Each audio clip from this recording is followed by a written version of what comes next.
Sanibona, phinde nibingelele nje namhlanje ngalelithuba komzuzu ngaleli hora. Sibonge omkhulu esabekayo, othandekayo, obabazekayo, oyingcwele, Yiso weNkosi yethu Jesu, osithanda njalo, ongasideli, ongasilahli, osibonelelayo, osihambelayo, osisizayo, osibekelayo, osenzela konke okuhle ngaso sonke isikhathi. Udumo maluye kuye, yena omkhulu othandekayo njalo. Bantu kaNkulunkulu, namhlanje nje emini yantambama sibonge uthando nobubele nenkazimulo nobungcwele baNkulunkulu. Sibonge usihambela nokusisiza nokusibekela. Engifisa sikwazi siqonde ukuthi bantu baNkulunkulu sithandiwe, sithandela ukuthi sizithande nathi. Sithandiwe, sithandela ukuthi nathi sibuyele ebukhoneni baNkulunkulu. Ngoba uma uzithanda, uyazilungiselela, uyazisiza ngayo yonke into. Umuntu uma ey'thanda, uyakwazi ukuyinakekela umzimba wakhe, angithi ukayigeze, abe muhle, aklame ikhanda nje, kutshengisa ukuthi uyayithanda. Umbuzo uthi uyawuthanda yini umphefumulo wakho? Ngoba inyama yakho ungayithanda, inkinga izofa kusasa. Umphefumulo wakho uyawuthanda yini? Ukuwuthanda utshengisa ngani? Ngokuwunakekela. Ukuwunakekela unakekela ngani? Ngezwi likaNkulunkulu, ukuwondla. Unakekela ngani? Ngokuzihlambulula inyama yakho, bese whatever uyenza enyameni imbathwa umphefumulo wakho. So inyama yakho mawungenzi nanoma yini ngayo, ngoba konke lokho okwenzayo ngayo kuzombatha umphefumulo wakho, uwona oyokhawunta ngelinye ilanga. So umbuzo ekumele hlezi siyibuza wona bantu baNkulunkulu ukuthi uJehova uNkulunkulu ufunani kithi kahle kahle ngempela. Njengoba sihlezi sehla senyuka semabandleni, kuyakhulekwa, kuyazilwa, kwenziwa zonke siya entabeni, siya emanzini. uJehova uNkulunkulu kahle kahle ufunani kithi? Ulindeleni kithi? Ilo mbuzo obalulekile nje kuthi uNkulunkulu watshala enhliziyweni yami ukuthi bakhumbuze ukuthi ngifunani kubo. Incwadi nje ngiyakhumbula uNkulunkulu engibiza ngishiya umsebenzi ngo-2023 wathi ngiyibuza ukuthi Nkosi ngizothini mina kubantwana bakho? Ngizothini? Ungithuma ini? And wangiholela kuleli lizwe bantu baNkulunkulu engifisa sihlale kulona namhlanje, uDuteronomy 10:12. Othi manje-ke Israyeli, uJehova uNkulunkulu wakho ufunani kuwe ngaphandle kokuba umesabe uJehova uNkulunkulu wakho. Uyazi ukuthi umuntu uma umsaba, let's say ibhosi yakho noma uthisha wakho esikoleni o-strict, wenza sure ukuthi uma ethe kungena u-7 ufika ngo-6. Wenza sure ukuthi ibhosi yakho ngoba uyayisaba kungena u-8 ufika ngo-7. Wenza sure ukuthi yonke into yakho iba up to standard. So nathi uNkulunkulu uma simesaba, wenza sure ukuthi enkonzweni ufika ngesikhathi. Angabi njalo nje enkonzweni kuba lula ukuthi uma ingena u-11 uzoyifikela ngo-12, uma ingena ubuye ungafiki futhi uma uthanda ubuye ubeka izaba, uma uthanda asho ukuthi asimesaba uJehova. Masimsabe njengoba sisaba ababhosi ethu, masimsabe njengoba sisaba bonke abantu balapha emhlabeni esibabona ngeso lenyama. Uthuka uthi uthumele, mesabe, sabe isono ngoba isono esinyanyekayo enkosini. Number 2, athi uNkulunkulu uhambe ngezindlela zakhe zonke. Iyiphi indlela kaNkulunkulu? Sonke siyazi ukuthi umzali uyakuyaleze ngako konke athanda ukuthi ukwenze. Uyakuyaleze because uKristu utheni? Uthe mina ngiyindlela nokuphila. Ngiyindlela neqiniso nokuphila. Uhambe kanjani uKristu endleleni yakhe? Wayekholwa uKristu, ekhuleka uKristu, wabhabhadisa uKristu emfuleni eJordani emanzini ahambayo. uKristu wayefundisa entabeni. uKristu wayekwenza konke ngokuthi adumise uNkulunkulu, enze intando yakhe. So nathi sihlalela ukuthi sibhabhadiswe emanzini emfuleni ahambayo. Lelo bhabhadiso nalo angilazi, angiliqondi, kodwa engilaziyo mina uKristu asifundise lona isemfuleni emanzini ahambayo. Ukholwa, ukukhuleka njalo ngaso sonke isikhathi, kancane kancane ukhala enkosini.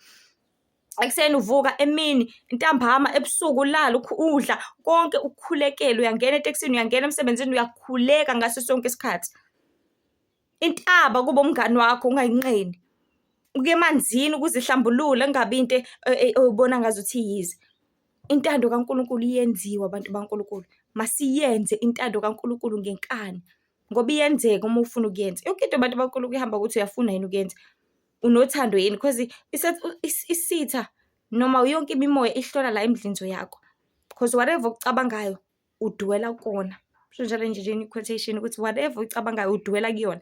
So ngaleyo ndlela uthola i-control ukuthi ucontrole ngaleyo nto leyo icabanga. Lethe ucabanga imali njalo.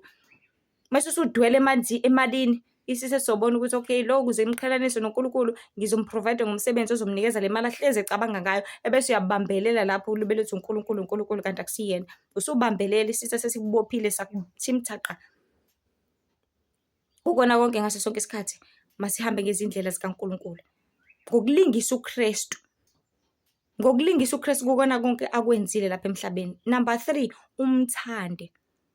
Luyinto ejulile-ke uthando abantu baNkulunkulu. Uyazi umuntu uma umthanda kithi ukuthi uyam-check ekuseni, unjani, ulale kahle, emini use-right usuku lakho, ntambama kanjalo kanjalo, kuhamba kanjani, uya-communicate-a naye. Let's say ushadile, emshadweni niya-communicate ukuthi yazi baba ngicabanga ukuthi imali ewukuthi siyisebenzisele ukuthi, yazi baba bengicabanga ukuthi eyi abantwana njengamanje ngoba usekhulile usibanibani asimenzele ukuthi, yazi baba ngicabanga ukuthi. NakuNkulunkulu siyakhuluma naye siyamcela, Nkosi ngifisa ukuyosiza umakhelwane wami yazi, unenkinga u-1 no-2 no-3 ngiyacela Nkosi ukuthi uhambe nami. Ngiyacela Nkosi ukuthi ungivikele. Uya-communicate noNkulunkulu. The way ukuthi si-communicate noNkulunkulu thina it's through umkhuleko angithi, and the way ukuthi yena a-communicate nathi because akukho fair ukuthi wena uyakhuluma kuphela yena uNkulunkulu ungamnikeza ithuba lokuthi akhulume nawe. So bantu baNkulunkulu kubalulekile okusemqoka ukuthi sibambe, sikulinke noma siqinise ubudlelwane bethu noNkulunkulu ngokuthi masikhuluma naye simdedele ukuthi akhulume nathi. Yena ukhuluma kanjani-ke nathi? Ukhuluma ngezwi likaNkulunkulu through iBhayibheli, ngoba iBhayibheli liyafundwa. Akhulume nawe through dreams, afike kwisibonakaliso, ubone ufundiswa ngumuntu uthi usibanibani ukuthi nokuthi uzowenzeka ukuthi. Ukhuluma nawe uNkulunkulu ufuna ukuthi uyomsiza. Uyakhuluma nawe ngenhliziyo, akutshale something enhliziyweni yakho ukuthi uyihambela nje endleleni, mhlawumbe ubuze umbuzo because ingaphakathi lakho liyakhuluma, wena uqobo lwakho lolo. Akhulume nawe through omunye umuntu, akhulume nawe ngaleyo number plate le ebhala ivesi, akhulume nawe ngumfundisi thizeni uzoshumela eradiyweni ngoba ulalela iradio, akhulume nawe ngovangela uzofika lo sisi noma leyo bhuti afika angqongqozele uzokuvangela, akhulume nawe ngaleyo channel yadumisa, akhulume nawe ngale ziningi izindlela uNkulunkulu akhuluma ngazo. Phela abantu bambalekela and uNkulunkulu libele balandela. Khumbula kuqala ukuthi umthetho wawubhalwe ematsheni akithi, wasuswa ematsheni wabhalwa kuma-scrolls, khona lamaphepha avulwa kanje, wasuswa ama-scrolls ngoba kuhamba kubonakala intuthuko ne-technology, wafakwa nasemafonini. Okay, sebashera-ke abantu, kuyashera nako-WhatsApp amavesi, uyabona uNkulunkulu kwesitili futhi awalalela amazwi kaNkulunkulu, ubuke uthanda i-TV, wafake futhi nalapho ko-channel dumisi ngoba abantu banama-DS manje bonke abantu.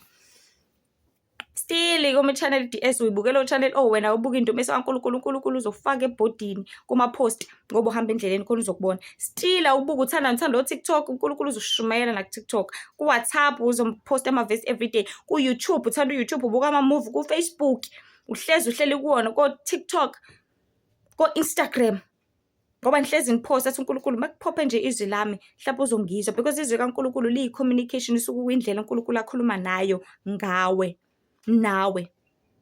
So izwi kaNkulunkulu bantu baNkulunkulu liyafundwa khona uzomuzwa uNkulunkulu mayekhuluma nawe, khona uzokwazi ukuthi uyenze intando yakhe nako konke okulindeleke kuwena. Umthande ngengqondo yakho yonke, ngamandla akho onke, ngenhliziyo yakho yonke, nangomphefumulo wakho wonke. Uma umthanda ngengqondo yakho uhlezi ucabanga uNkulunkulu, ngamenzelani uNkulunkulu? Uma uthanda ngenhliziyo yakho uhlezi uzindla ngaye because yonke into esenhliziyweni yakho bantu baNkulunkulu uhlezi uxoxa ngayo. Uma uwumuntu wakho uhlezi uxoxa ngayo, uma uy'ngane zakho uhlezi uxoxa ngazo. Ngiyakhumbula nje mina umama wami ongizalayo ngangihlezi ngisenhliziyweni yakhe. Babesho njalo abantu uma behlangana nami bathi yena lihle lo, uma wakho uhlezi ekhuluma ngawe. So kona konke bantu baNkulunkulu umuntu uma umthanda, umuntu omthandayo ubona ngezenzo. Athi uma ningithanda niyakugcina imiyalelo yami, John 14:15. Siyayigcina yini imiyalelo kaNkulunkulu? Iku-Exodus 20 uma ufuna ukuyazi ukuthi yiphi. Athi uNkulunkulu ufuna simkhonze ngayo yonke inhliziyo yethu nangawo wonke umphefumulo wethu bese sigcina imiyalelo yakhe. Ufuna ukukhonza, ufuna ukudunyisa, ufuna ukubatshaza. Kufana nomuntu yazi abantu bahlezi bethokozela ukuthi umuntu umthakazelile, wabiza isithakazelo sakhe. Meya wangcoba ufuze bani umbize isithakazelo sakhe. noNkulunkulu uthanda lokho. Uthi uNkulunkulu uyisiphephelo sesiphephelo, uNkulunkulu ungumsindisi, ongumsingathi, ongumhlengi, ongumlondolozi, oyisihlangu, owuthando, uyikho konke izikhathi zonke. So bantu baNkulunkulu namhlanje ezinkulu ezimnandi indaba zomubuso wezulu zithi uNkulunkulu ufunani kuwe ngaphandle kokuba wenze intando yakhe ufumane umbuso wezulu. So kulindeleke kuwe njengamanje ukuthi ukhole ukuze usindise, ukuze uhambe endleleni yokulungikhola, usindise, ubhabhadise, ungene emanzini emfuleni ahambayo. Khona uzokwazi ukuthi ufumane lolu thando nolokungcweliswa bese uhambe kulungene kwasenkosini. Hlale nazi ukuthi uNkulunkulu uyazizonda isono, uNkulunkulu uyabuthanda ubungcwele. Ezinye inkundla zokuxhumana zikhona uLihlithemba ku-TikTok, Facebook Lihlithemba Mzobe, Instagram Lihlithemba Wendo with IE, na ku-YouTube Lihlithemba Mzobe. Nkosi ibe nani inibusise. Masazi ukuthi uNkulunkulu ufunani kithi, simnikeze lokho akufunayo khona naye ezosinikeza lokho esikufunayo okuphila okuphakade. Nkosi ibe nani, simenyiwe sonke. masamukele lokumenya, silinde, siyilungise, sithole ukukhanya nenjabulo engapheliyo etholakala ngoJesu Kristu manje zephatha. Amen.